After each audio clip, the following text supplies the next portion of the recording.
2 Corinthians 10. By the humility and gentleness of Christ, I appeal to you, I, Paul, who am timid when face to face with you, but bold toward you in a way. I beg you that when I come, I may not have to be as bold as I expect to be toward some people who think that we live by the standards of this world. For though we live in the world, we do not wage war as the world does. The weapons we fight with are not weapons of the world. On the contrary, they have divine power to demolish strongholds.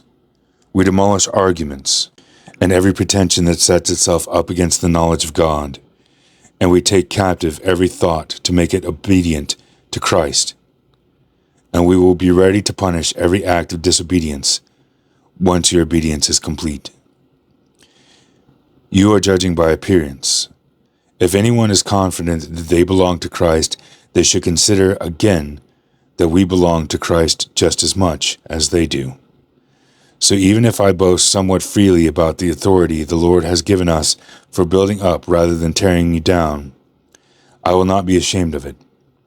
I do not want to seem to be trying to frighten you with my letters, for some say his letters are weighty and forceful, but in person he is unimpressive, and his speaking amounts to nothing.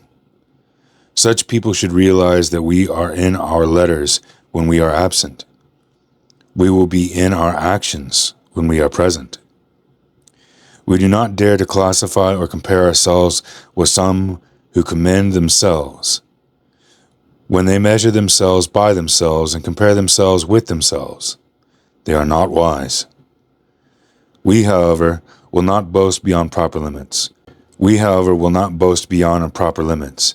But will confine our boasting to the sphere of service God has assigned to us, a sphere that also includes you.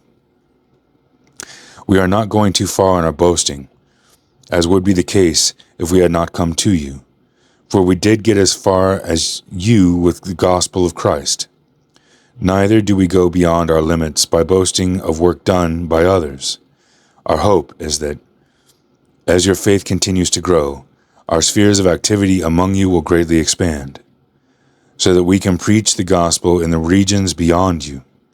For we do not want to boast about work already done in someone else's territory, but let the one who boasts boast in the Lord.